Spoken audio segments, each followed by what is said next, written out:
Man, I got a great perspective yesterday. You know how they say that comparison is a thief of joy? But it can also give you great perspective also. I'm driving around yesterday in my truck, and I just so happened to pass a construction site where there must have been a dozen guys out there, and it was super hot in Georgia yesterday. It's like, I don't know, almost 90 degrees. Humidity to me felt like 90%. You know, they're just sweating it out, and they're just hammering away and doing what construction dudes do. And I thought to myself, oh yeah. And then on the way home, I saw a couple of students that were part of a, the moving truck, you know, like college, struggling college students. You ever seen that one?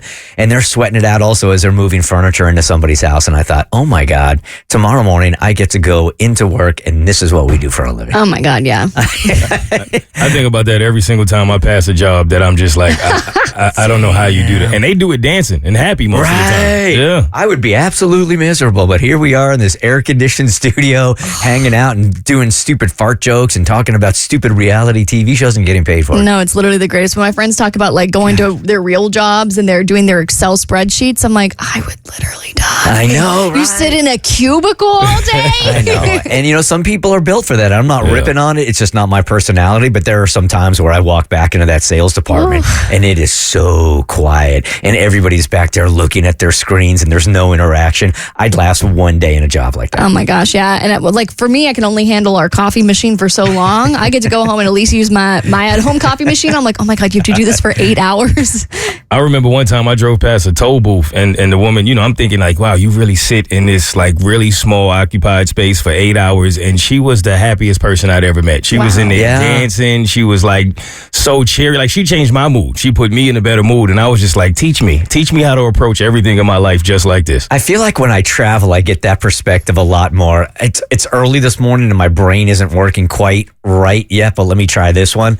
This was years and years and years ago. I was staying in Mexico and I was married at the time. And we were staying at a pretty nice resort. And I'll be honest with you, I'm a pretty cheap guy, except when it comes to vacations, I'll overspend for experiences. So we're staying at a pretty nice hotel. And we're at a restaurant that overlooks the beach. It's right on the beach.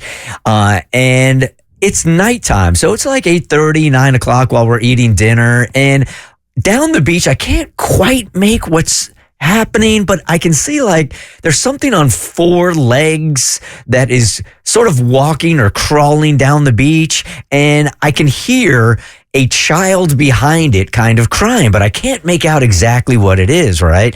And at this point, it's probably, I don't know, 50 yards, and I'm still not picking it up. And as it turns out, gets closer to me, this dude was in like tighty-whitey wet underwear, and he was on all fours, and he had what looked to be like a plastic bag in his mouth as he is on all fours and he is going down the shoreline. And he is catching little itty bitty fish and putting them into this bag that is hanging from his mouth, which was clearly going to be used for bait the next morning. And his child, who must have been 3 or 4 years old, maybe even younger than that, was following him on the beach, was probably tired and probably hungry, but dad had to make a living. So he's on all fours going down the beach trying to find this bait.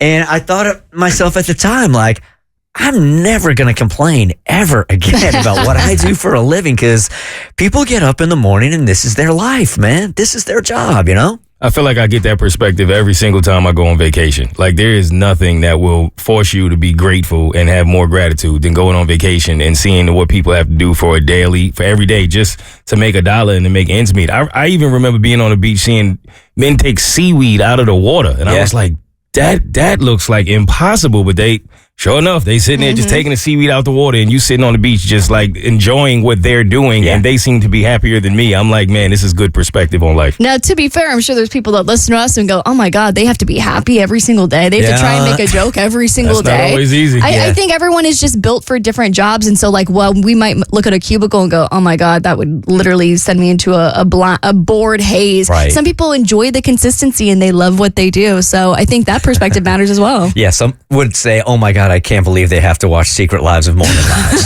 at his age and continue to talk about that, For right? sure. I do find, when we're talking about traveling and stuff, I think that there is a difference in the United States and other places that you go that don't have all the amenities that we have here. I think that we are so raised in a society that is so money conscious.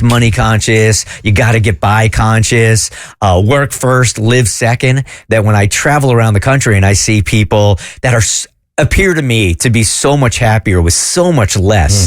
That's what I love about traveling. I mean, there are families that have literally, what are you going to do at night? You're going to kick a can because they don't even have a soccer ball in the street, and that's what they do. Yet they're so happy. So happy. Like you said, it's exactly that. They are so much happier with so much less, and it just will really cause you to reflect on your life and the things that you consider problems. Like we always say, with Bert's Big Adventure, we mostly have inconveniences, not problems. And when you see a problem, you realize you usually have an inconvenience. Truth. Yeah, I remember thinking that was really interesting, talking and meeting with people when I was over in like London and Ireland last year. And like the first question, it's like a knee-jerk reaction for Americans to be like, what do you do? What's your job? And they're like, why are you asking me that? Like, this is so, like, this, you have nothing better to talk about? Like, no, this is our life over here. Yeah, I think it's a status thing. When you ask somebody, what do you do for a living? You're either like making a judgment. I don't know if it's a subconscious thing where you're trying to size them up, but in other parts of the world, that's never asked. They don't even care. They don't even care. Just want to talk about life or the day or what's right in front of you, being actually in the moment. And you know what? They're way more interesting than all of us. Absolutely. All right, deep thoughts and now superficial thoughts. The Bert Show.